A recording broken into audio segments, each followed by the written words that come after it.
Before we get started in this episode, a quick announcement. As you know, I'm very passionate about acceptance and commitment therapy, and I also run a busy practice in Canberra. We're currently looking for psychologists who are registered in Australia to join our team, who are also passionate about learning about ACT. We provide supervision on a group and individual basis and training around ACT. So if this is you, if you're interested, please express your interest at strategicpsychology.com.au/careers. Look forward to hearing from you.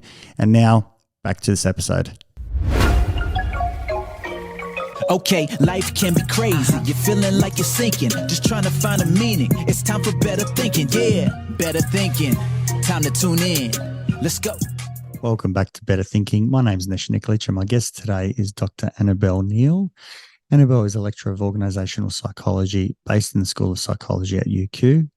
She is a specialty research in the field of workplace bullying and harassment, psychosocial risk assessment, and bystander behaviour in organisational settings. Annabelle completed her Bachelor of Psychology First Class Honours in 2013 and her PhD in 2019 at the Centre for Workplace Excellence at the University of South Australia. She holds a graduate certificate in tertiary teaching at the Curtin University, and today brought with her a fascinating topic of bullying and harassment and how to identify and understand what it is. I found this a very fascinating conversation, learnt a lot with regards to how I perceive bullying and harassment versus someone who is being targeted, and how workplaces can work in a more effective way to try and meet the needs of all of their personnel. Quite interesting and fascinating, as this is something that is applicable to, I think, a lot of people in work settings, whether they are managers themselves, someone who has direct line managers that they're having difficulties with, or even bystanders. So I think it's worth listening to and finding out some really positive and helpful tips from Annabelle. Enjoy. Annabelle, a big appreciation for coming onto the show today to talk about your world in workplace, being bullying, harassment, how people behave in these environments, and to find out more about your passions in the org psych world. So thanks very much for coming on. Yeah, thanks for having me, Nesh.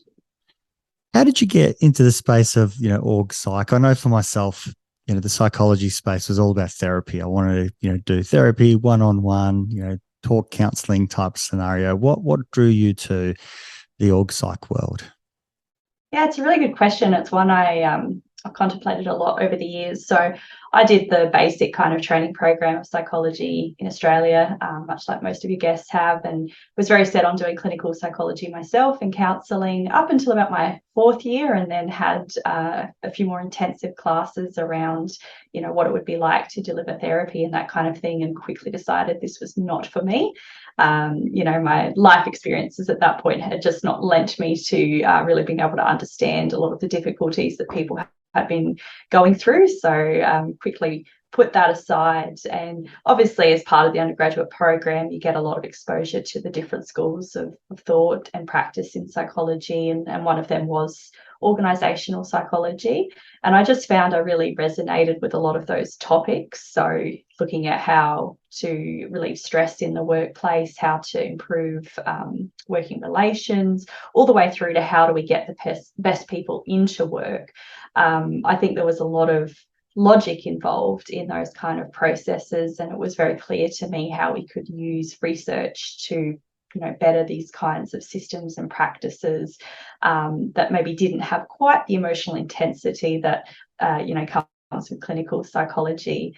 And in particular, we watched a documentary in my third year that was looking at workplace bullying. It was a Four Corners report about a young waitress in Melbourne who had very sadly taken her own life as a result of workplace bullying.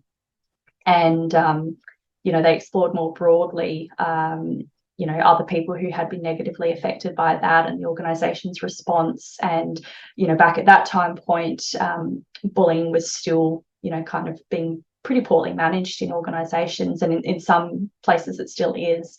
But we have come a long way in terms of, you know, national legislation and just organisational response. I think, unfortunately, in response to a number of these, you know, incidents that have made, you know, come to light in the media, and it's just something that really stuck with me at that time. And I just, you know, found a passion there and then that day, and sort of never looked back. I've dedicated my research career since that time point to looking at how we can, you know, eliminate the risk altogether, or at the very least try and reduce some of the negative effects that come with being exposed to that kind of workplace behaviour. Might be a good place to start in terms of trying to understand, and I know this will probably sound quite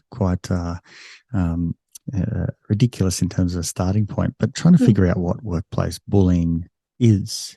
And I say that because I've got a military background. Well, for a short period of time in my life, I was in the military, and, you know, a large group of, I was going to say men, but I'll rather say boys, maybe being overseen by men, you know, acting in the way that we did.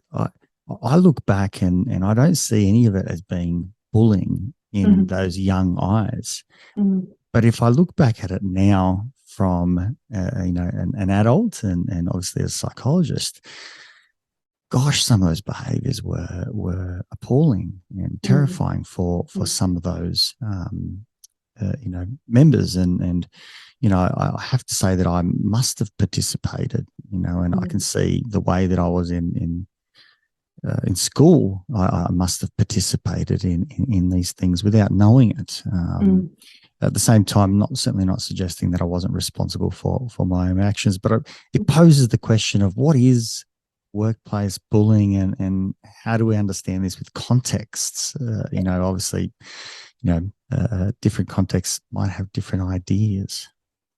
Yeah, it's another really great question. So from a legislative or legal sense, bullying is any kind of repeated unreasonable behaviour that's directed at a worker or a group of workers. So that's how we would judge it if we were, you know, working with some of the health and safety directives in Australia. From an academic standpoint, we look for three factors. So it's behaviour that is systematic and repeated, usually over a time period of, you know, I mean, we use 6 months in our kind of research, but it can be a much shorter period of time where damage is really being inflicted. I guess the key point there is that, like, a one-off incident between co-workers probably wouldn't be considered bullying per se, and that's not to say it wouldn't have potentially a tremendous effect on the target or the victim, but, you know, if we're sort of distinguishing it from some of the other kind of constructs or, you know, forms of negative workplace behaviour, that's one of the key distinctions we'd be looking for. The second aspect is that it needs to cause harm to the worker, and I think this is really where that kind of subjective part of it comes in, as you said before, whether or not that behaviour is perceived as bullying to the target or bystanders around them, or even the perpetrator themselves, really depends on a number of factors, like individual levels of resilience, the relationship, and the culture as well. So we know that these kind of behaviours that might be really unacceptable in your standard office environment are quite commonplace in, you know, perhaps more male-dominated industries like construction and defence force. You know, they become part of the accepted rhetoric about what it is to be a member of that organisation and to behave. And so you're right, certainly bullying looks different in different, you know, different parts of the workforce and that kind of thing, and previous exposure to it. You know, we know that if you've been a target of bullying before, you're kind of more heightened and sensitive to that kind of behaviour, so you're more likely to pick up on it in different workplaces and that sort of thing.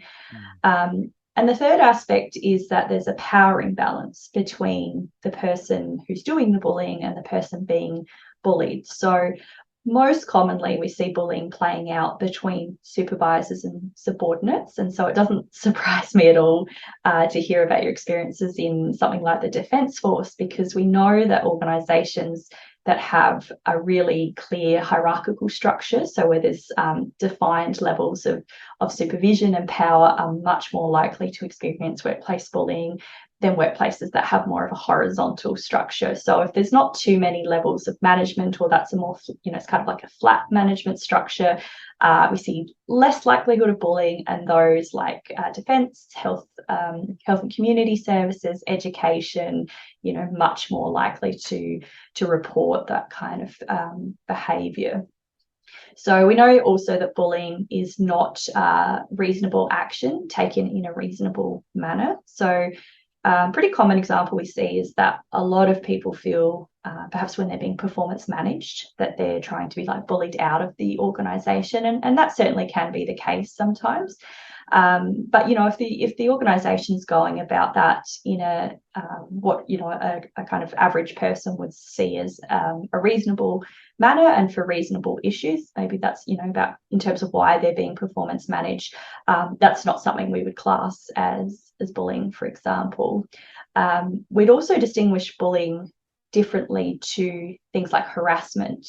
Typically, when we talk about harassment, we're referring to that kind of negative mistreatment based on the characteristic of a target, usually a protected characteristic. So sexual harassment is a really good example. That's usually that kind of negative behaviour in the workplace between a perpetrator and a target based on gender. So or involving some kind of inappropriate sexual actions or words or something like that. But because gender is a protected characteristic, at least in Australia, that we're probably more likely to fall into the sexual harassment class, and would be investigated and dealt with probably a little bit differently to what we call generalized workplace bullying.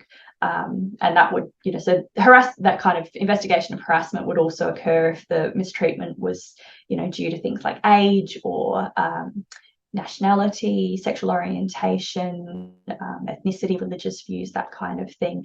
But if we're just talking about sort of general workplace mistreatment, that's when we start to frame it as workplace bullying. It's interesting when you talk about it being understood in repeated or systemic, which is probably where I maybe got the two confused with my experiences. If I was to talk from that young person's perspective, we'd say, oh, we just give each other shit, right? It's just boys in a training sort of environment, throwing different comments at each other, and everyone's laughing and so on.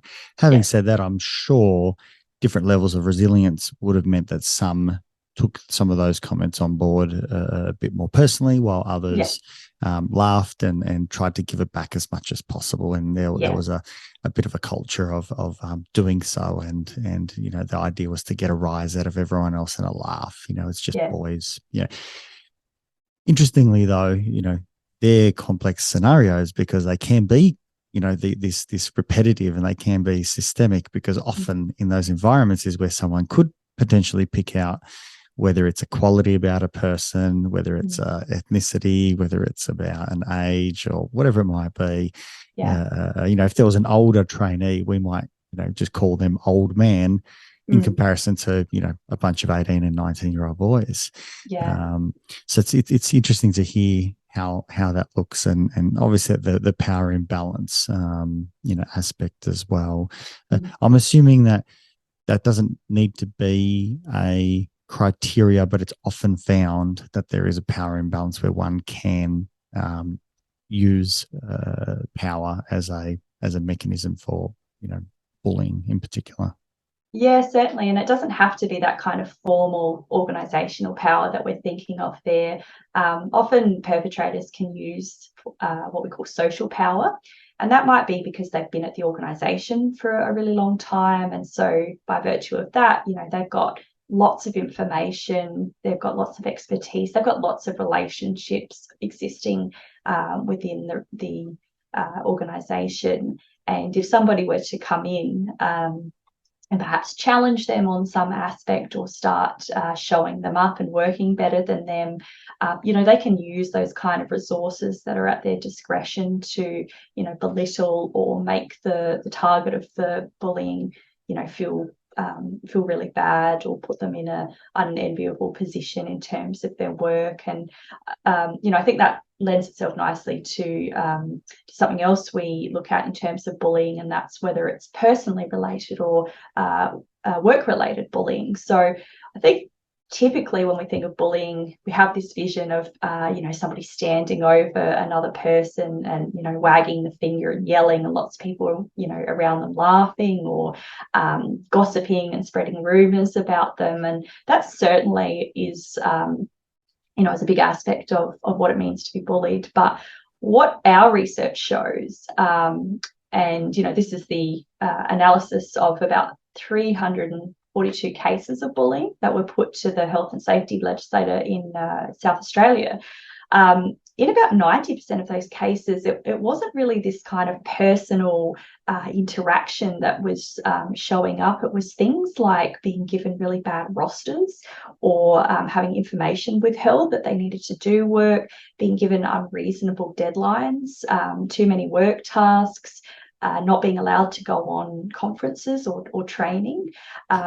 So I think that's a big misconception, is that it can only be these kind of personality conflicts in the workplace, and actually bullying usually plays out because the kind of organisational systems and practices are broken, and they allow people to be favoured or to be better resourced than other people, and that can leave them quite depleted over time.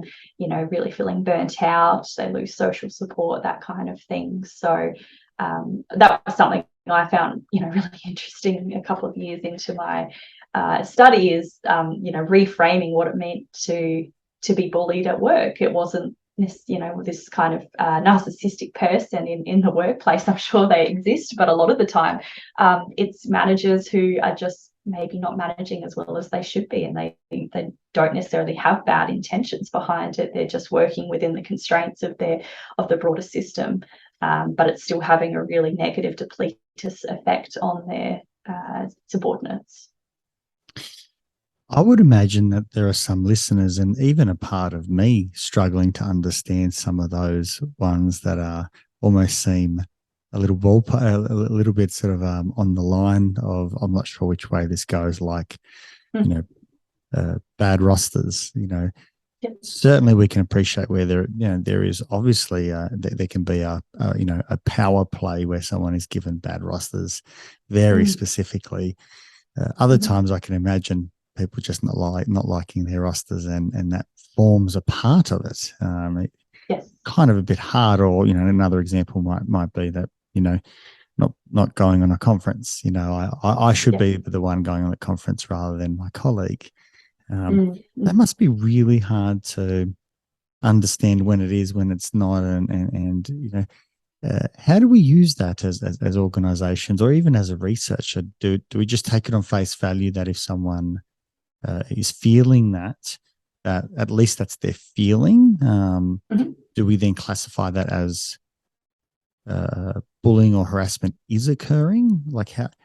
Where does intent or does it even matter? And what are the implications? It's fascinating because some of those is like, oh wow, I never would have thought that. Not being included in an email. There's a lot of perception going on, right? Like if I believe that I'm being excluded, then confirmation bias is, I find plenty of times where I'm not being excluded. People walked out and they went and got a coffee and no one asked me. Yes. And I think that's where we come back to that, when we talk about the definition, the need for it to be, before we can start acting on it, to be systematic and repeated. Certainly if you haven't been invited to go to a conference one time, we probably wouldn't be classing that as bullying, and that's probably not going to have hugely detrimental impact on that person. But all of these little things that build up over time, and you hit the nail on the head in terms of perception. It's kind of in relation to how you see others treated around you. So we one of the best examples I read when we were analysing this information with the health and safety regulators is that a nurse who was working in one of the major public hospitals had been rostered on Christmas Day, Boxing Day, New Year's Eve and New Year's Day, while all of her colleagues in her team had at least one of those days off. They were given some kind of reprieve from, the holiday periods. And so in that instance, she felt like she had been targeted. She didn't understand why they couldn't set up the roster so she could have at least one of those days off, and enjoy the time with her family. And if it's things like that in conjunction with not having the information that you need to do your work, or having kind of strained relationships with your colleagues or your supervisor, not feeling clear about what your role actually entails. We read another really interesting case about I think someone who had general kind of office administration duties, but they were going and picking up dry cleaning and coffees and walking dogs, and it was just well outside the scope of their role description. And so it left them with this sense of a lack of clarity around their role, where they're going, what actually am I here for? Why am I being asked to do these kind of very meaningless tasks? This is not what I signed up for.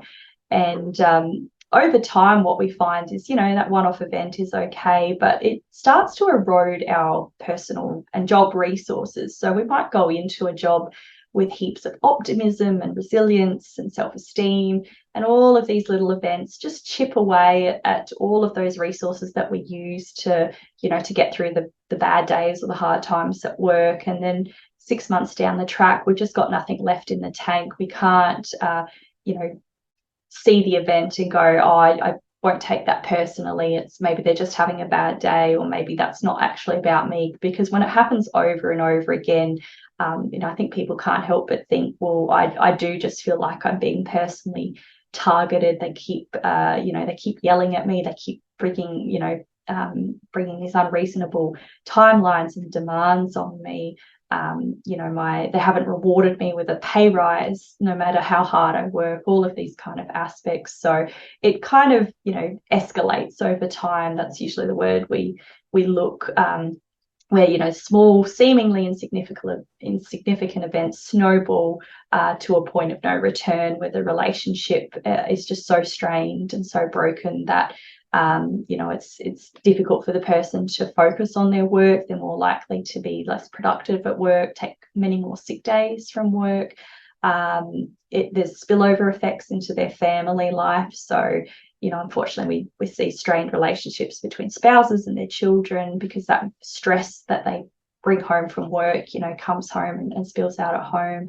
They lose friendships, and a number of, physical health implications. There's a huge cardiovascular risk from being exposed to bullying over time, detrimental effects on sleep, weight gain. So it manifests very, very clearly in those really severe cases of bullying. And then obviously the ultimate outcome of, some people choosing to end their life just because they don't feel that there's an escape and a way out from it, unfortunately. Is there any need for the person who is being bullied or harassed to have voiced their concerns to try and contextualize this? I'm just so cognizant. I don't want to come across in a way where I'm not being understanding, because we all know, I've got, a clinic, full of clinicians who on a daily basis, we see clients coming in who are feeling absolutely spent. They are, and their worlds are, completely turned on their head. All the things that you've said, can't sleep, can't eat properly, they're irritable, their personality has changed, they're super highly anxious. The relationships change because they're in an avoidant sort of, fear response. They can't connect with their children. They've lost enjoyment in a lot of their life. All the depressive symptoms come out. And, in many cases, there's an identity issue that comes out of that, because it's all of a sudden it threatens who I am as a professional. And as you say, people do kill themselves. That they take their lives. This is extremely serious. So I don't want to discount that by any means. I am asking in terms of is there a need to, in the context of understanding bullying, that it's systemic, because some of this is perceptual as well, and some of it is definitely not. But is there a need that someone who's being bullied has been able to voice it, so that the possible variation between the perception and what might be occurring, that some of that could be addressed? Is what I'm, I suppose, trying to ask in a sensitive and kind and respectful and compassionate way. No, I'm so nervous in asking the question. No, it's a totally reasonable question, and it opens another can of worms, really. And I guess my immediate response is yes, it should absolutely be reported. Whoever's experiencing it, they should go to someone they trust, or someone in the organisation that has some, status or power behind them that can, work towards resolving the situation. But there's a couple of issues that come with reporting workplace bullying. One is that usually, and we kind of alluded to this already, bullying usually occurs between a supervisor and their subordinates, what's called downwards bullying. So if your direct line supervisor, the person that you would normally need to talk to when workplace issues arise, is the one doing the bullying, that can be a really uncomfortable conversation to go to them and say, well, I kind of feel like you're bullying me at the moment. I've noticed this and I've experienced this. Because, funnily enough, we don't have a lot of research on perpetrators of bullying. Nobody is really that keen to put their hand up and say, yeah, I've bullied people, I'll be in your research study. But the one study we do have, which is by Moira Jenkins in 2012, so quite a while ago now, she interviewed people who had been alleged to perpetrate bullying in their workplace. And in a number of instances, that had kind of been sustained through a process of workplace investigation.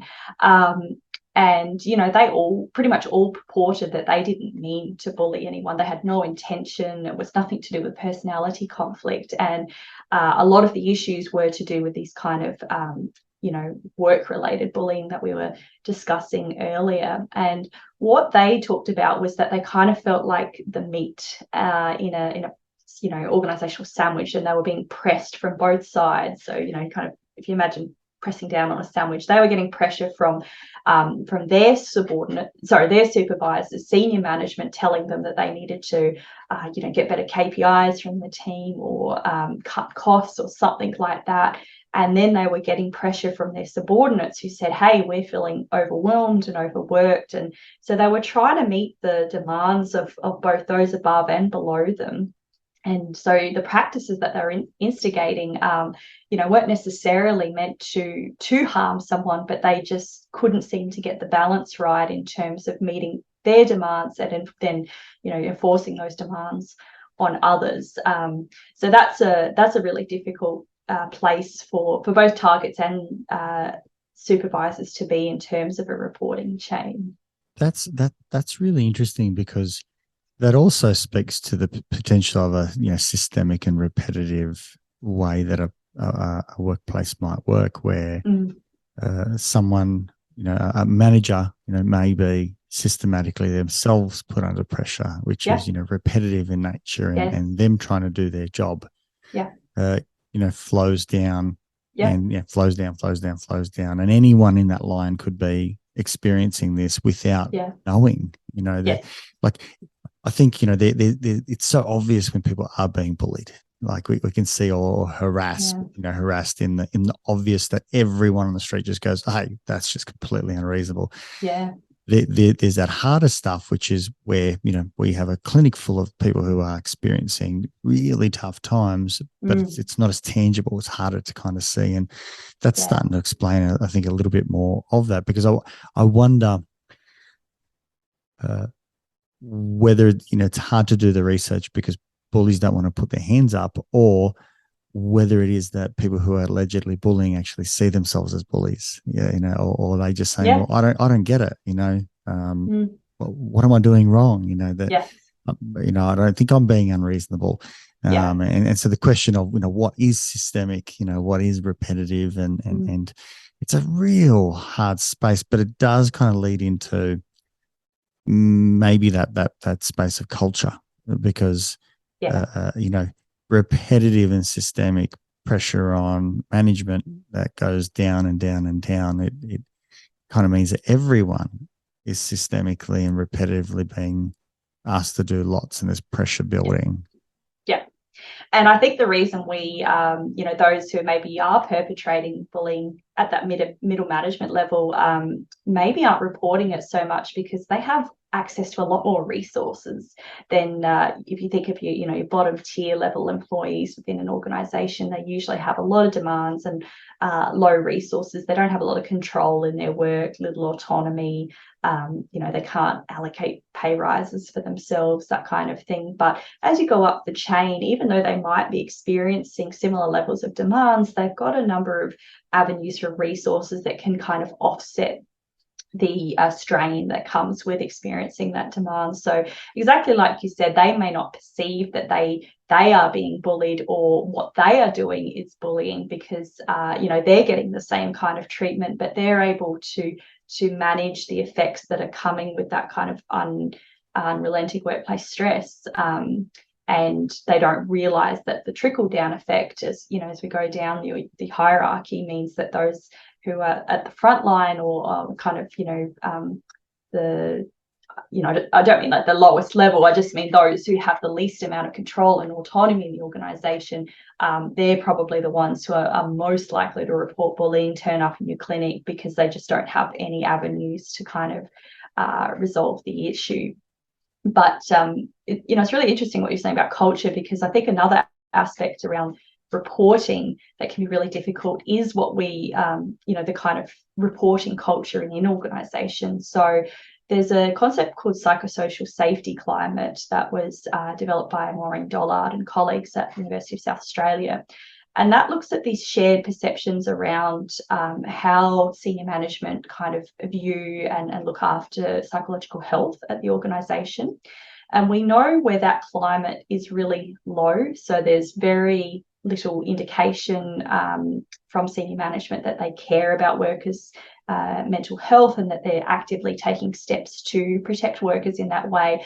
They're much less likely to report bullying in that kind of environment. They won't use voice, because they know that it'll get nowhere. If they're not showing, senior management don't care about their health in general, they're probably not going to care about, when they report this kind of hazard. And it is legally a workplace hazard to be exposed to this behaviour, but, what are they going to do about it? They're not showing any kind of care in general. So, again, in your really formal hierarchical structured organisations tends to be really low PSC, and organisations that have high levels of safety climate more likely to report. So even though you might see higher levels of bullying in that organisation, but sometimes that's a good thing, because it means that people feel open to speak up and actually report what's going on, and have it be investigated and be dealt with. So, those figures can be kind of misleading sometimes when we see them, in terms of, lots of bullying being reported. It could be because things are really bad, and it could be because, things are really well managed that they're taken seriously when they do occur, at least. It's interesting to think about it from a reporting culture, because it doesn't necessarily mean that if there's a terrible culture with lots of bullying, that there's a lot of reporting going on, because it depends on whether people feel they will be heard. And, yes. and if they don't feel they'll be heard, or that some action will be taken, they're less likely to go out and say something. And naturally that avoidance behavior, which makes sense. Why would you, why would you stick your head out and your neck out if it's only going to go out and put you in the firing line? And you've seen others potentially try and either be dismissed or not listened to, or whatever it might be. Yeah. Is there any research about whether bullying occurs more or less in different levels of an organisational hierarchy? Obviously, thinking about this on a per capita basis, is it sort of that front line? Is it middle management? Is it upper management? Is there discrepancies or differences between those areas that you're aware of? No, not. I can't actually think of any studies that come to mind that have looked at that, which makes a really interesting avenue of research for those of you listeners who maybe are interested in coming into this field. But I think based on my understanding, bullying would be less likely as you go up the organisational management chain. Just as I said, because you've got more control, more autonomy, more resources, you're either able to kind of stop the bullying as it occurs, or you might not be. You just simply, by virtue of your role and your position, you might not be subject to those kinds of behaviours. You might not have unreasonable deadlines because you're the one who are creating deadlines. If you're the CEO of a small company, nobody's telling you when you have to get work done by, or saying you can't take your leave at this time because there's already 2 people on leave. So I would suspect that as we went down the kind of chain, you're more likely to experience and or report bullying when it does take place. So, but maybe that's something we'll look into next, see if it holds true. It is interesting because the hypothesis makes sense, and I suppose on another perspective, maybe those that are in that middle management or even senior, potentially they're less likely to report, or they're willing to live with bullying and harassment. Maybe they've kind of come to terms with that environment. I can imagine there's a fair bit of hustle and bustle and people throwing each other under the bus and all sorts of awful things that happen the higher you go up. Because there's obviously great perfectionism and conscientiousness and disagreeableness that goes with that, upper echelon of organizations. But it is interesting. I wonder is there any difference between how bullying is reported in small business versus large organizations? Because, there's I know small business is a large, employs a large number of people in Australia. Small business might, I don't know what the actual, how those are measured, but, plenty of businesses that have got, 10 or less people working for them, versus, large organizations like, ACT Health or, the public service or, a large tech company that's got, 5,000 employees. Yeah, it's a really good point. So again, I don't think there's any formal research on it, but we do know anecdotally, having talked to many victims of bullying over the years, that those kind of small to medium enterprises tend not to have formal reporting structures. So they're much more likely to have to go to their, direct line supervisor and just say, this is what's happening to me, who are also more likely to be doing the bullying. So I would imagine that it's much harder to report that kind of behaviour when you are in an environment of 10 people. There's no formalised HR program. My husband works for a small IT company, and he wears 6 different hats. He is HR, account keeping, safety management, and a number of other things. And so that's just a small part of the role that he does, and he's not up to date with the the nuances of what this kind of stuff looks like. Well, I suppose he does by virtue of hearing about it from me, but I imagine for a lot of people in his position, you just don't have time to get to knuckle down and really understand what all of this looks like and the best ways to manage it, because you're so busy trying to manage all these other aspects of the organisation. Whereas, your really big government agencies or big private entities, they tend to have really clear formal reporting structures. So there's somebody that they can go to and often lodge your your complaint anonymously, and it goes to a specialised team of employee relations specialists or human resource specialists who will come and investigate the matter with you. And that lends itself to a really interesting study that's about to come out in the next few weeks, where we looked at how human resource professionals respond to bullying when the case lands on their desk. And we imagine HR to be this kind of impartial party who are just there to find the facts and to seek resolution. But we found that they were really influenced, I guess by virtue of who the perpetrator was and the target and what they had been doing in the situation of bullying. So we asked, people who are HR specialists, if this case landed on your desk, are you more likely to blame the target or the perpetrator? Are you more likely to feel sympathy for the target, perpetrator, anger, etc.? And we found that when the target had tried to resolve the situation, they had confronted the perpetrator, that HR were willing to try and help resolve the situation, lend helping to the target. But if the target hadn't done anything to resolve the situation for whatever reason, they were less likely to want to help, and they were more likely to side with the perpetrator, even if the perpetrator had been informed of the situation of bullying and done nothing to change their behaviour. And we know that's because HR have this really conflicting role these days, where they need to protect both the interests of the organisation as a whole, and especially senior management and individual employees. And we find that they tend to lean towards aligning or siding with more senior members of the organisation, sometimes because they directly report to that person as well. Everyone reports to the CEO eventually, and so if there's allegations come up, they're probably feeling pretty nervous to go out on a limb and say, well, yes, I'm seeing some bullying here, we need to take punitive action against our CEO.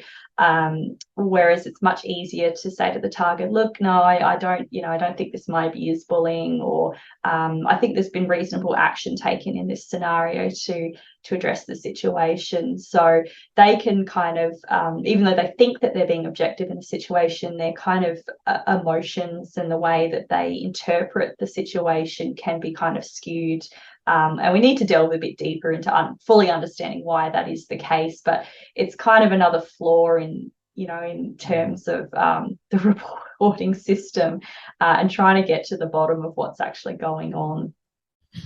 It's such a complex space as well, because it almost feels like, and I know this isn't true in all organizations or even in this example, but if an investigation has to occur, all of a sudden it almost feels like it's adversarial. It's like, what is the truth?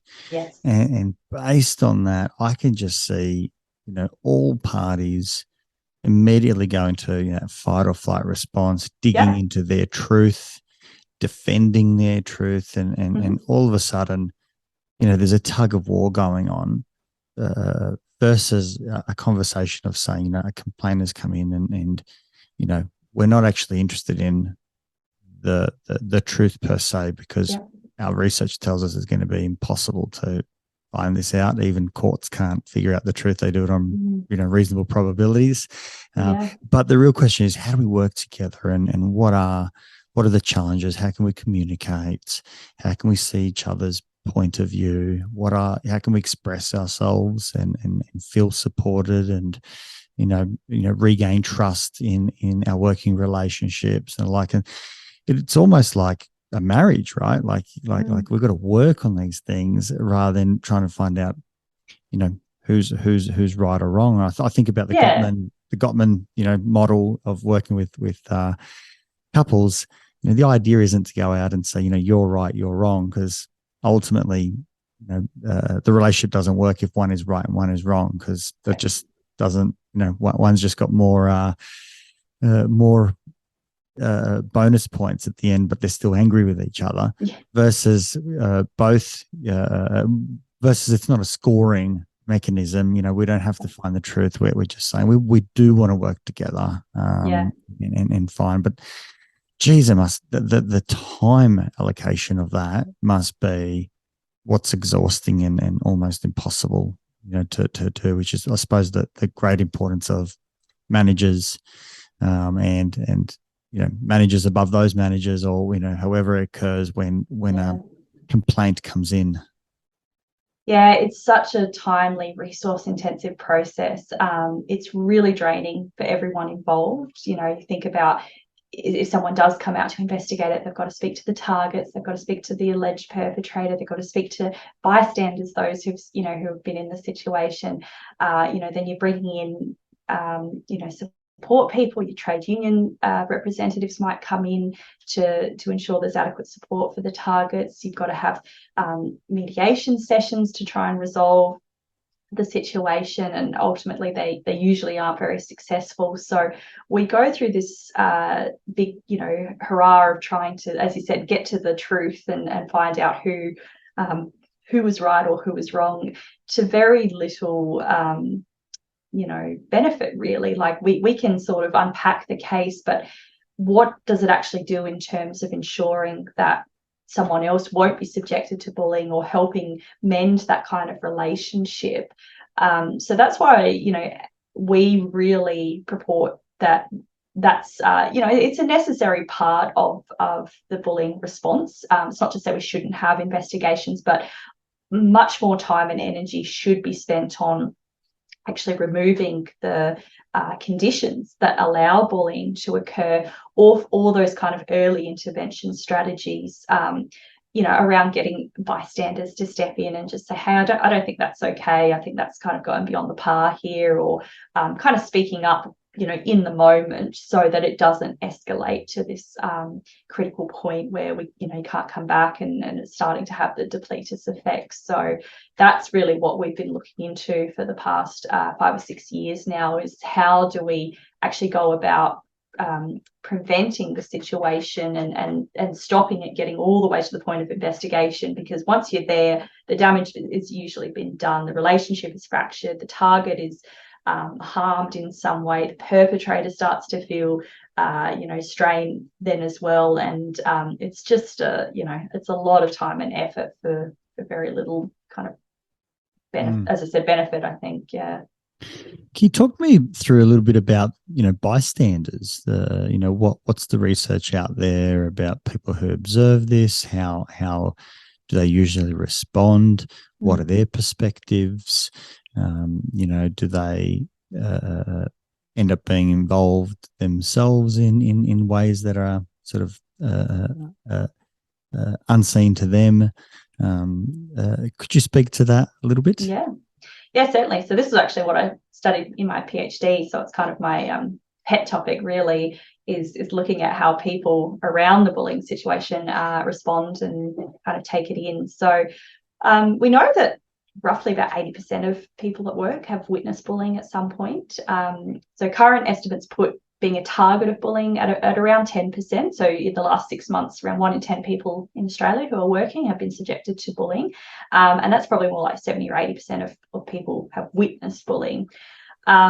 That in itself is quite detrimental. We know that just witnessing bullying can also lead to depressive symptoms and feeling stressed at work and less productivity and less creativity. So it's really not great, even if you're not the directed target of it.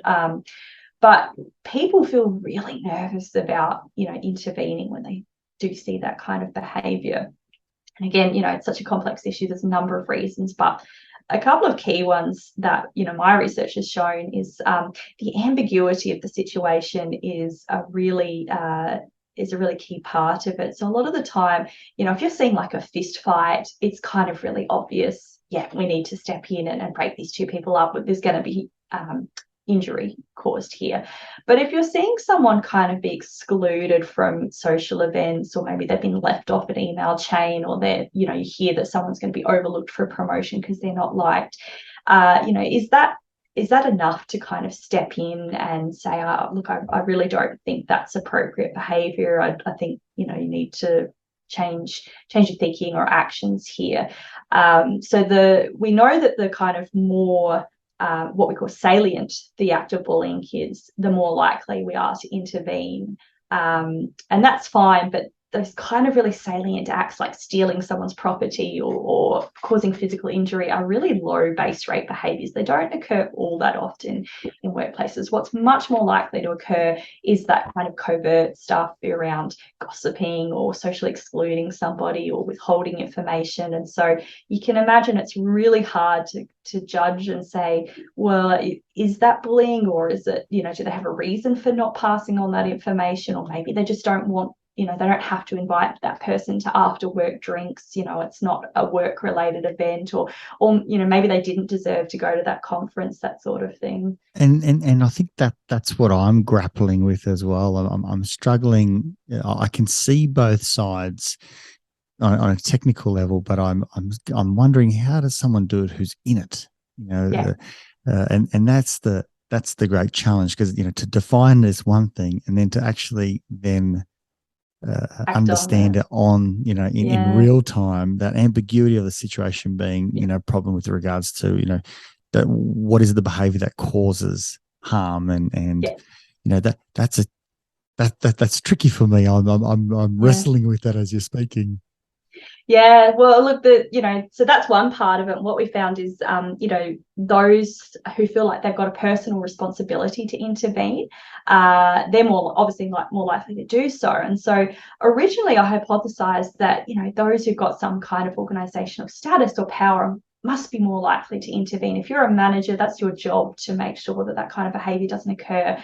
And it actually didn't do a whole lot. You weren't more likely to intervene just because you led the group or you'd been at the organisation a long time, or that, it maybe, kind of contributed a little crumb to the picture, but it wasn't the whole story, despite me thinking, oh, this has got to be really key to it.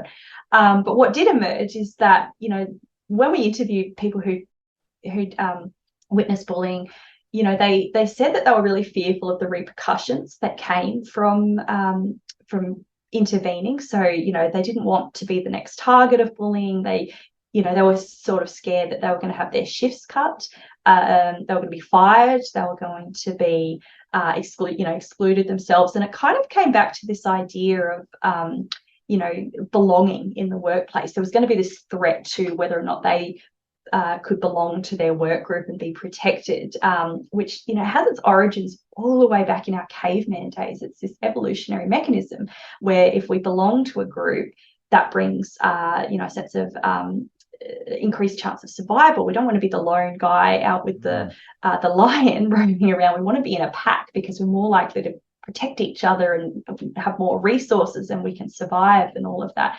And that's the kind of, a coalition that's filtered all the way down, and workplaces are the modern version of that. So we don't want to feel like we don't belong at work because we might not get a pay raise, we might not get these resources, we might be fired. We don't want to stick our neck out if we're not entirely sure that the norm on, around this behaviour is really clearly, outside of what's accepted. So we kind of hang back and hesitate until we've got enough information, or we feel a strong enough sense of personal responsibility to step in and intervene. And so, that's what we would call like an intervening bystander, but we can also, bystand in terms of being like a supporting bystander. So much like you were talking about, a lot of the time, we might see what the perpetrator is doing and we might laugh along with them, and we might not ourselves kind of specifically target that person, but we align ourselves with what someone else is doing and kind of support them in that way. And then we have, that makes a lot of sense. Sorry to jump in, but that makes a lot of sense if I go back to my military days, where I would, just reflecting on it, I would sometimes see where a particular member might be taking something personally, and I would very quickly try and target the person who is making fun of the person who's upset and make a joke about them. So I would side with the person who's feeling the pain. Yes. And that's probably maybe a mitigating factor as to whether someone feels bullied, because in some sense they then get support. Yes. And then they don't get a sense of not belonging, but rather they belong to now, my group. Yep. And it's against them, and that gets shared around. And just as you spoke, I never realized I did this, but I can see how some of my relationships formed because I would observe those who maybe weren't treated as well, and I would jump in. Maybe that's my savior. The protecting bystander. That's certainly a type. Yeah. Issues that I have myself. But that's fascinating to hear you speak that way, and how that ties in with that threat of belonging or obviously being kicked out of the group. Wow. Yeah, it's really interesting. And so we've seen all different kinds of bystanders in the workplace, that emerge for different reasons. But we're just doing some research at the moment that's starting to look at how bystanders respond online, because COVID kicked in and everything just went online, and so the way we bully each other is actually starting to transition into that format as well. We're seeing a lot more cyberbullying come through, which again is not necessarily what you would expect. It's not kind of these nasty messages over social media. That's very common in a school setting. Not so common at a work level, but it's not being able to take a break from work. So it's getting emails at all hours of the night demanding that you complete this task or jump on this call. So, not having reasonable expectations of when you should be working and deadlines and that kind of thing. Or again, maybe being left off of information, being left out of Zoom meetings, that kind of thing.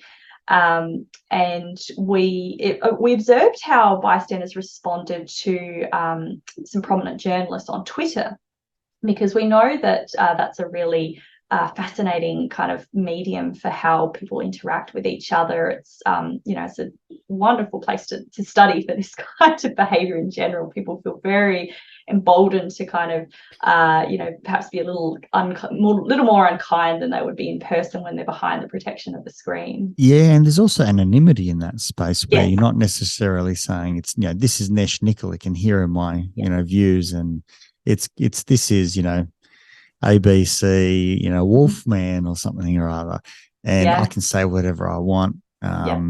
Behind that shield of no one knows what I'm saying, I can say things. I can say things in public, but not be public myself. Exactly. Yes, and we saw so much of this, particularly in a gendered sense. So, again, we tracked 3 prominent female and male journalists and observed their tweets and the responses to these tweets. So we had people like Lee Sales, who used to host the 7:30 Report, and Peter, I can't think of his name at the moment, Van Ottoman or something, and Anthony Green, and so we looked at the kind of discourse that followed their tweets, and we found that what we presume to be male tweeters, but male responders, because you can't be sure of that kind of construct in a, you can look at their Twitter handle, but you don't really know.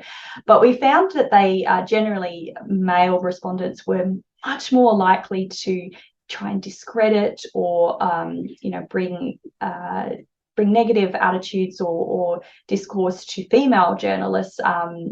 Basically if they had a personal view that they were, a disgrace to the organisation that they worked for and they shouldn't be voicing that, and if they posted a family photo, that would, why are you doing this instead of this? Whereas for the male journalists, they were kind of, they could be separated from their work and their personal life. So if they posted a family, oh, isn't that lovely to see, like doing a great job? Or if they had a controversial topic, there were tons of people jumping in to support them and say, no, they have every right to say that and to feel that way. But if Lee Sales was coming out and saying, Anthony Albanese's done a great job on this, oh, you shouldn't be taking a view on that, you should be neutral, you work for the ABC, how could you do that kind of thing? So it just allows, I think, these social views that people might have and sort of bury a little bit deeper down when they're actually in a workplace setting, allows them to kind of come out, as you said, with the protection of anonymity and and the privacy that kind of Twitter offers. So that's another really challenging area for us going forward, is how do we protect people from that when it's these very deeply ingrained kind of views on gender or whatever it is are allowed to be perpetrated in that kind of environment. I'd have to assume, not that I know your research, but I have to assume as well from what you've just said that it's more than likely men who are making these comments. And I don't know why I have that inkling. You know, it's not like I've gone out and read research that goes out and informs that, but it just feels like it's a male type of behavior. You know, that men can sometimes behave badly or aggressively. In actual fact, there seems like it's a more aggressive, actor, or even thinking about it from being argumentative, just being, a contrarian and just saying, you shouldn't even have a comment on that or whatever it be. Why do you think that is? Assuming that what we've said is valid, because obviously there's an assumption that they are male responders and we don't know that factually, but why do you think that is? Why do we both feel the same? Yeah, it's a really good question. The limited evidence we have, believe it or not, suggests that it's actually pretty evenly split in terms of perpetration of violence. So that the data we have, which that again blows my comment out. I have the same perception, and I have the evidence that goes against it. So this analysis of 342 cases showed that it was about a 55-45% split, right? Like it was slightly more men, and women were more likely to report the bullying. But if you think about a healthcare setting, for example, in hospital, it's a heavily female-dominated profession, and it's one of the riskiest places for bullying. Women will bully other women in that setting and not give it there's a term, eating their young. So it's kind of ingrained in their culture that their bullying behaviour is perpetrated and almost accepted to an extent, because that's how they were taught, and that's how they think that it's okay now to act for the younger generations. And same in your more male-dominated industries, construction and IT and defence. It's men bullying other men. So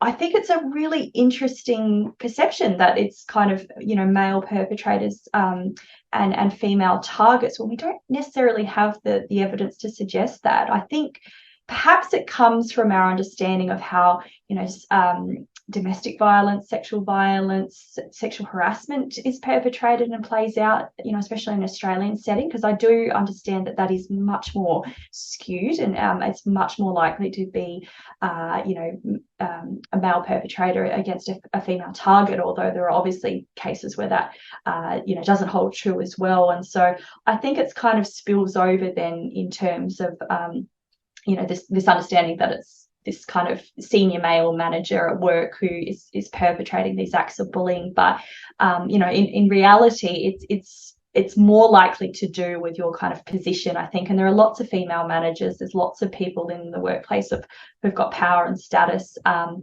may not identify either way or who aren't necessarily male. And so they're just as likely to bully other people as kind of a white man is, which I think again is the stereotypical view of a bullying person in the workplace.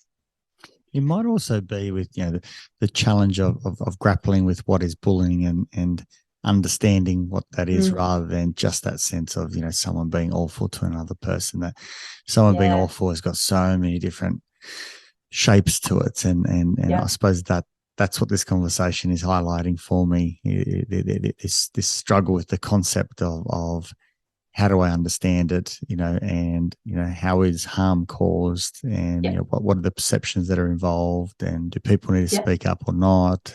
How much is the culture responsible?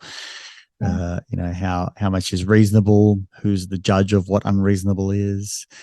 And so on and so forth. It's hard because that obvious one is so simple. Like most of the time, it's easy to do the pub test of saying, did sexual harassment occur if X, let's do a stereotypical one where, someone makes a comment about someone's physique in a, with sexual innuendo. Everyone these days easily can go out and say, come on, that is just, so out of bounds. It's ridiculously obvious. You can't misplace that, right? At least most people. And I like to think that bystanders in those scenarios would often, with today's culture, still be able to say something and belong to a group rather than fear retribution. And that's not always the case in every organisation, and certainly don't want to take that away from anyone out there that is experiencing that. But quite often it's easy to see these, overt examples. And it's quite a challenge for HR and organizations and managers and people themselves. I bet there's a lot of people who are being either harassed or bullied who don't even know they're being bullied or harassed. They're just like, well, isn't that just how it is? Doesn't this power thing just, that's how it works out? This is normal, isn't it? Right? This is how it was at home, or this is how it is in my own friendships. It's interesting.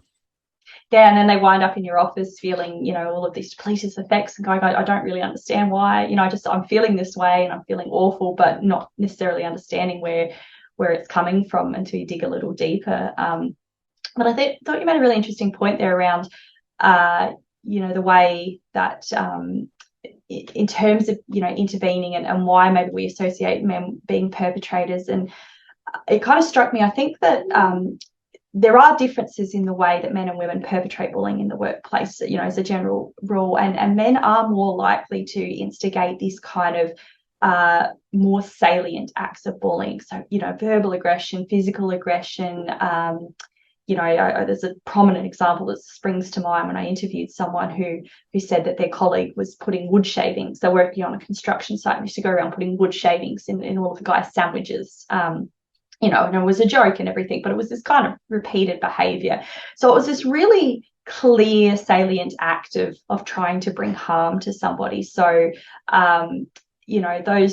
those kinds of acts are more likely to be instigated by men. And we think about the way women tend to bully, and it is so much more covert. It's so much more about, socially excluding people from the group or gossiping, talking behind their back, and it's so much harder to see it. So I think that's potentially why we do associate it with one gender more than the other. It's just that the way the bullying is viewed and seen and acceptance in whether or not it can be called out tends to lie with the way men bully in can bully in organisations. It's not to say they can't do those other things and that women can't instigate physical, verbal abuse, but the way it tends to show up is those more covert acts are associated with male perpetrators and overt acts and covert acts with women, and so it maybe is more hidden in that way, and it's less likely to be seen and picked up on. It's really interesting, even that little example of the putting wood shavings in people's sandwiches. I bet if we met that person, which you obviously did, they would probably still think that was funny.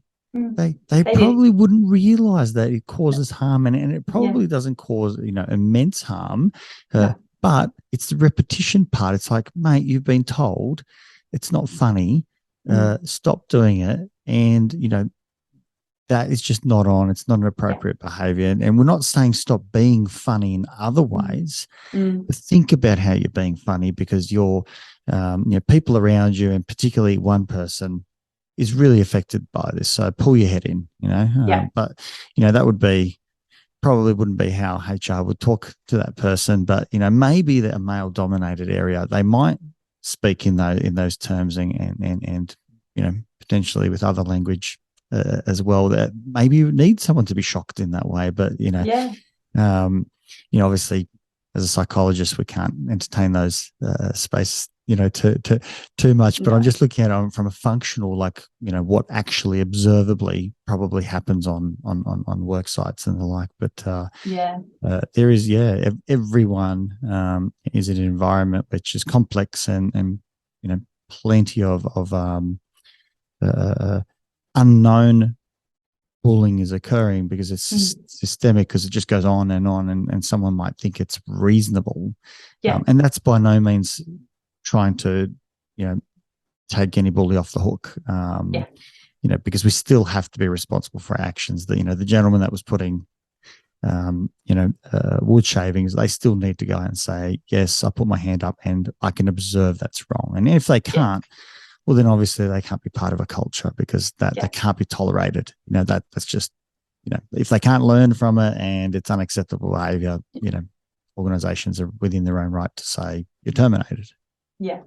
And that's, I think that's where the role of some of these other kind of prevention or, intervention strategies come in around policy, and the need to really clearly articulate what is and isn't accepted behaviour within that, organisational team or unit, because it's not to say that there is this kind of standardised practice across all industries. Like I said, yelling at somebody in an office setting would just be really weird, so it would be quite unacceptable, and we go, why would you act in that way? That's totally outside of the norm. But if you're on a construction site, if you're in any kind of outdoor setting, of course maybe you're yelling because you're trying to communicate over the sound of power tools, or you're in a high stress situation, you're on the battlefield.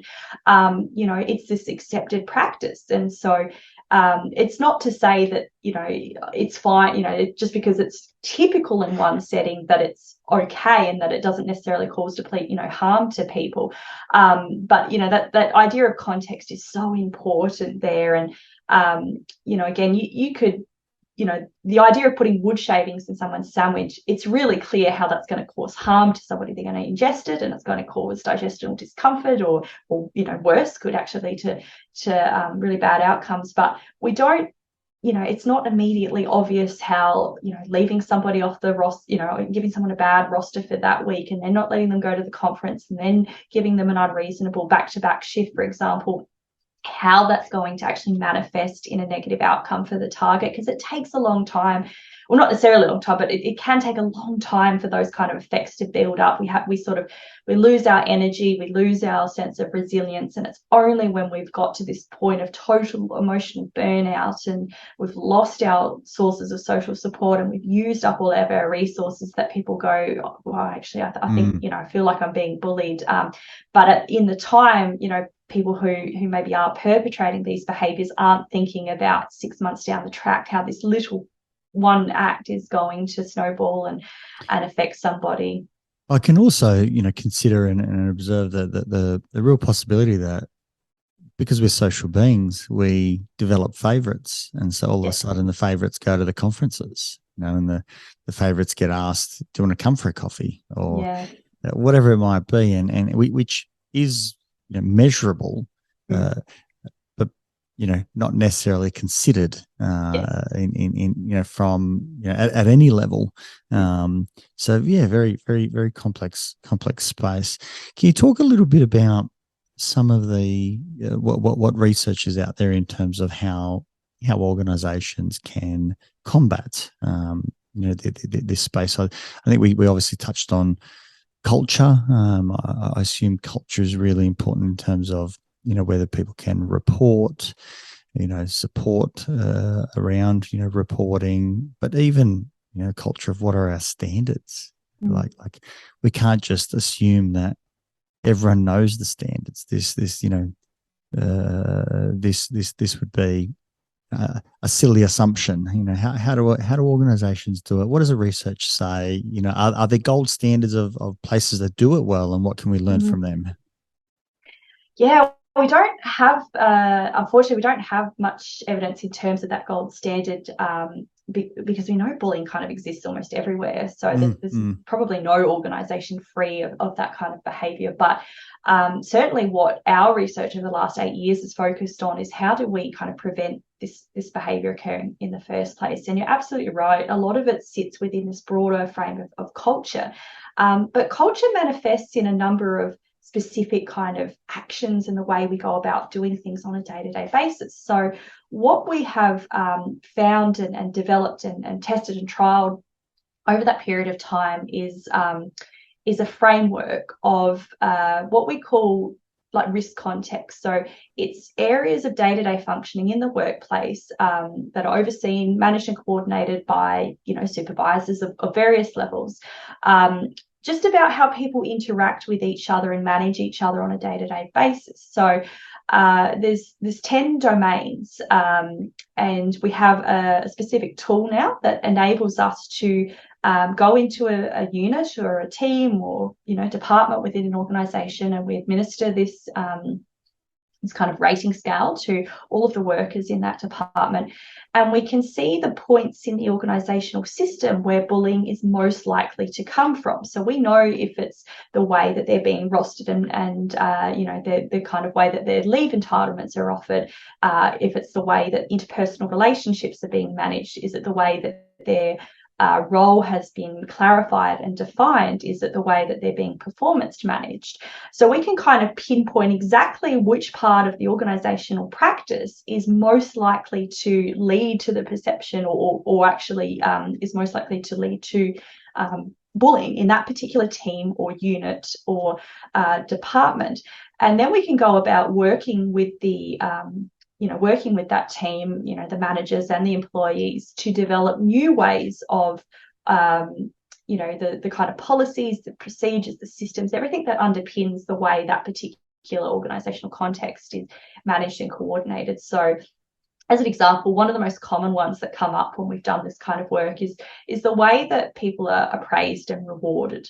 And so what we hear a lot is that, we get told everything we're doing that's wrong, and we so rarely hear what we're doing right. There's so little recognition and thanks for the work that we've done.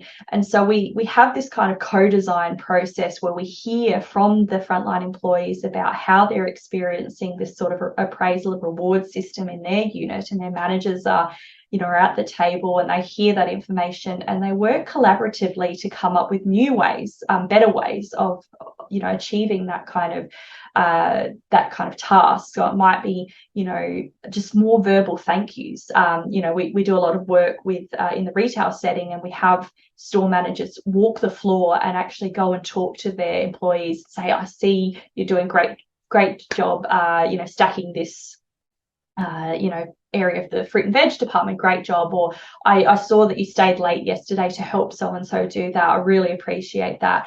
Maybe it manifests through more awards, more monthly, barbecues. They put on a breakfast bar for their employees, so those who are coming in early for the 6 a.m. shift could come in and have a cup of coffee and a bowl of cereal and some toast before they went out on the floor. And it was just these kind of small things that made people feel more recognised and appreciated for the work they did, all the way through to much broader initiatives around redesigning how the pay structure works, how they can apply for promotions, how they can be recognised for their service more generally. So it's there's a whole plethora of strategies that they come up with, and then they work to implement that. So what that does is actually sort of eliminate the risk context that allow bullying to kind of come up. And so when you talk about favoritism, that's a really important part of that. And if you have systems in place that don't really allow favoritism and unjust behaviour to kind of occur, if you have a really clear and transparent rostering system that ensures fairness, in terms of allocations of shifts as much as possible, you're much less likely to have people feeling like they've been personally targeted or affected by any one area of organisational functioning, because they know, even though they scored the Christmas Day shift, they can see that other people have been allocated to that shift, or they know that they've just had some time off, and so this is the reason that they're going, they've been rostered on in that particular time frame. So, fairness, transparency, and I guess mutual agreement for the way that those kinds of areas of functioning are managed and coordinated. And a lot about communication, that people are communicating, and there's opportunities for things to be raised, and therefore taking care of that may lead to resentment, and potentially at that point, once someone's resentful, they might actually start doing confirmation bias and start seeing all of these things that fall into the category of bullying and harassment. I'm wondering whether, I want to play devil's advocate, because part of my my job in stretching my mind is to ask questions. Is there any data out there that shows that our bullying rates are coming down? Or I'm assuming that organisations these days are so much better in doing the things that you've mentioned than they were, 30 years ago. Having said that, I'm wondering also whether human beings are human beings, and no matter what we do, we still find things, that previously might not be perceived, experienced as bullying. That's now on the bullying list. Is there any change in data that goes out and says that at least the rates are coming down, or have we got a plateau? What's the movement? And if there is movement, what do you think is attributed to that change? Yeah, Few really questions great in that. question. My apologies. No, that's all right. It's no, they're all great questions. So we have a nationally representative barometer for all kinds of work conditions, and so that was measuring, using a nationally representative sample of Australian employees, what was going on in terms of all these, domains of their work. And that was being done at various 3-year intervals for a little while. It's the Australian Workplace Barometer project, again, being run by Maureen Dollard down at the University of South Australia. And for a couple of years, basically, we just saw an increase. So the last figures that we got in were in 2014 and 15, and that put us at 9.7% of, so basically 1 in 10 Australian workers being exposed to bullying. That was up from 6.7% in 2010 and 2011. We haven't had any release of data since that time point, so I don't know for sure that the rate has gone up. My gut feel tells me very much so that it has. I don't think we have gone in the right direction. And the reason I think that is because if we look at worker compensation data from places like SafeWork Australia, and so people who put forward compensation claims for undue exposure to mental stress at the hands of workplace and bullying, the number of claims, the median time off of work, and the total cost of those claims has kept climbing over the years. So we've seen a steady increase all the way up to, I think, 2020 was the last data that came out on that. So we're something like 14 times more likely to take time off of work as a result of a claim of mental stress perpetrated by bullying as we are for breaking our leg at work, and it's up to 8 times more costly to come off of work as a result of bullying than it is for, again, breaking your leg at work or something like that. So 14 times more likely. 14. Wow. We take huge amount of time. So, the average amount of time off of work due for workers' compensation is about a week. You're sitting much more, at 4 to 5 months off of work as a result of having an accepted claim of mental stress due to bullying and harassment. So it, as much as it's this kind of perception, those who have been affected by it have really been affected by it. It takes a long time for them to recover because they lost trust in their organisation, in their supervisors. They've lost, as you said before, their identity, their resources. And it's not just a case of, that doesn't just recover within a short period of time. But the other thing is you break your leg at work and people automatically feel, sympathy. Oh, that sucks. That must really hurt. Let me know if I can help you. If you take time, if you submit a workers' compensation claim and step away from the organisation, I think inevitably there'll be some people that say, how on earth did you do that? Like, you don't deserve, you shouldn't be paid for that. We're all under those kinds of conditions. So there's much less support in terms of helping that person recover from the experience that they've had. They have a much harder time coming back into the workplace. There's less likely to be kind of provisions made to support their return to work. And so they're much more likely to transition to a new workplace, which in itself can bring, issues. They have that fear of happening to them again and that kind of thing. So it's a really tricky, so it's a real problematic area. I will just say as well, in terms of prevalence rates, even at that 9.7% rate, and that was a number of years ago now, that put us ahead of 36 European nations in terms of prevalence of bullying. So we had a higher rate of bullying than most of Western and Central Europe, you know, in terms of their exposure. If you look at the Scandinavian countries, who are much better at this kind of managing psychosocial risk in general, their rates are down around 2%. It's just not that you know, they have much better practices. It's much less accepted over there, and so you know, they've kind of dealt with this issue. Australia is so far behind in terms of the acceptance of the harm that this causes, and actually someone might, you know, the acceptance that someone is being bullied. I think part of that rate that continues to rise is in part due to people reporting it more, which, as I said before, is great. It means that people feel that they can report bullying more, which signals a much better safety climate within organisation, and that is a step in the right direction. So that's a good thing in some ways. But I also truly believe that the demands that have been placed on us, you know, just in general, but especially the last couple of years of COVID and the transition to work from home and the strain that has been put on organisations and individuals to perform in very stressful conditions and with very limited resources, has most likely meant that, you know, this kind of perception and instigation of bullying has probably gone up in that time. So I'd be really interested to see, you know, that nationally representative data when it does come out, you know, to see where we're sitting.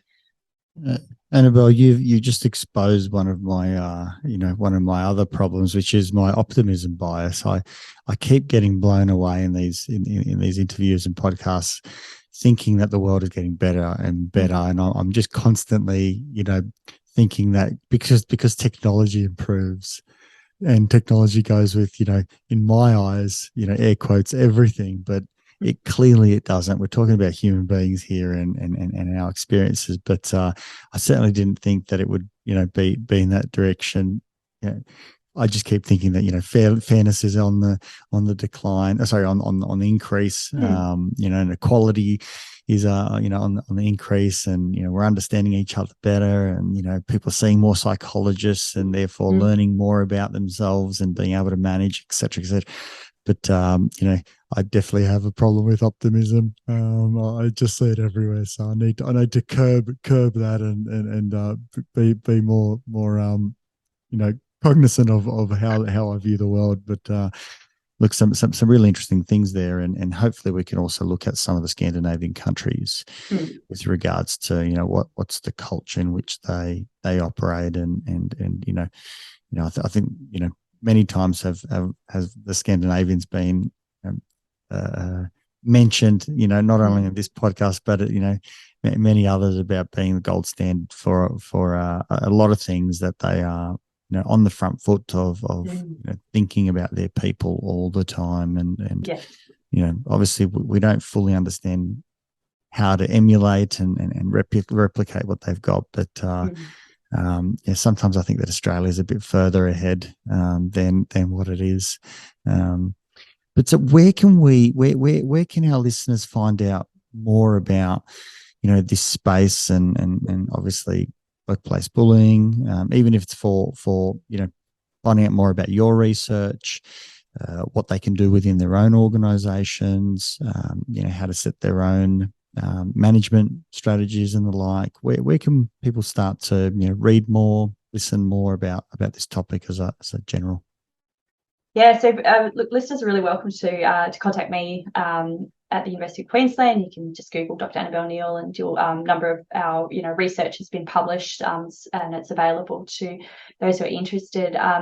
I think generally a really good place to start is actually places like Safe Work Australia or WorkSafe, you know, in your particular jurisdiction. They have some great resources on how to manage psychosocial risks like bullying and harassment, the steps that we need to take. And it's akin to managing physical hazards. We need to identify where the risk is coming from, and then implement practical, you know, simple strategies to kind of eliminate that risk as much as possible. And that, you know, to go back to what you said, Nesh, I don't think we'll ever eliminate bullying in the workplaces, because we are human and we're prone to, you know, a number of I guess, behaviours and traits that are maybe not so desirable and that bring harm to people, even if we don't mean to. But there's certainly things that we can do in terms of setting up the work system itself and the way that we practice work, to try and eliminate some of that risk, at least, so that we're only left with, what we seemingly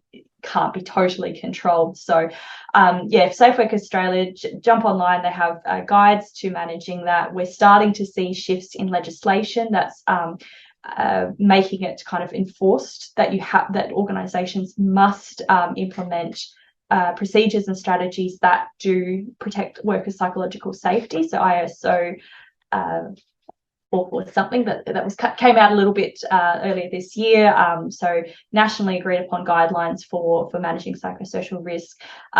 Talk to the organisation, see what's in place. So have a look at your policies and your procedures around reporting bullying. And my favourite term is we have a zero tolerance policy for bullying in the organisation. It doesn't mean anything, but there's nothing in a written document that says that people will just be nice to one another.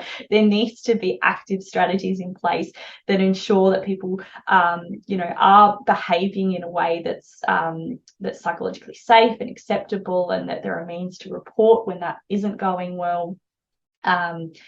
There's, I guess, you can, if you are experiencing bullying, you can jump online to Fair Work Australia, and they actually have a formal process outside of individual organisations where you can apply for a stop bullying order. So, you'll go through a questionnaire, and if they, they'll come and investigate, and if they do make the decision that bullying has occurred in that instance, they will issue a legal order that requires the cessation of that behaviour, and so there'll be legal notices handed down. So that's kind of an avenue for people as well. But I think, just generally, if we can all be a little bit more mindful of the way we interact with each other, and how these seemingly small work practices and tasks may be having an effect on other people, we'd see mass improvement pretty quickly, actually. Yeah, lovely. What's your next research focused on that you're looking forward to getting your teeth into? Yeah, I'm really interested in this idea of bystanders. So I'm really looking towards building some kind of training, intervention models, programs that kind of upskill people and allow them to feel safe to intervene when they do see that, because I see it as a really critical part of solving the bullying challenge, is kind of stopping the behaviour in its early stages, early intervention without formal kind of input, just calling out norms around what's accepted in that workplace, providing support for the targets, standing up to the perpetrators when they do instigate this initially, and just changing the kind of accepted, as I said, norms or behavioural norms around what can take place in organisations. But we really need to understand what's stopping people from doing that before we can help upskill them into being able to do it. So hopefully that'll see me through for the next couple of years, amongst other things. No, it sounds interesting. I mean, it's really looking at setting up a culture, and in doing so, having to address people's avoidance behaviours. Yes, that is the greatest barrier.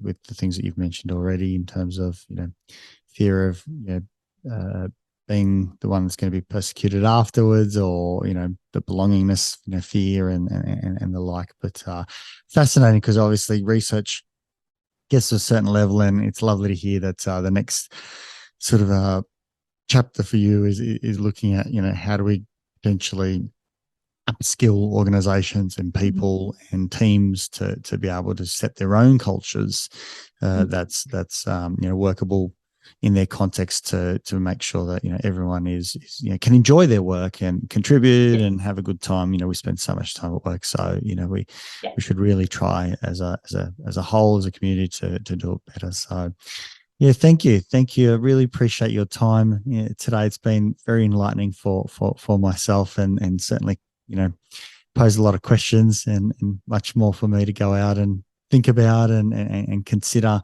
And also to see my biases, that how I am as a human being playing into this space, how I view bullying and harassment, understanding the harm and that can be, come from, perceived, perspectives, but also that, a lot of people are not cognizant themselves. The value of communication, even though that's not a strange one, but the importance of it, but not necessarily the need, for all of us to reflect as individuals. So thank you so much, Annabelle. Really appreciate your time, your expertise, and it's something for me to ponder on some more. So appreciate it.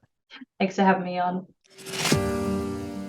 If you enjoyed this podcast, please support it by going to iTunes and putting a review, subscribe, share it via social media, and tell others about it. Start a conversation. It's listeners like you that make this able and possible, and why we bring in these guests to go out and share their knowledge and resources. And just lastly, if you are a psychologist and you want to go out and be part of a bigger team, develop your experience and get into some exciting work, come to strategicpsychology.com.au/careers and reach out. I'd love to hear from you.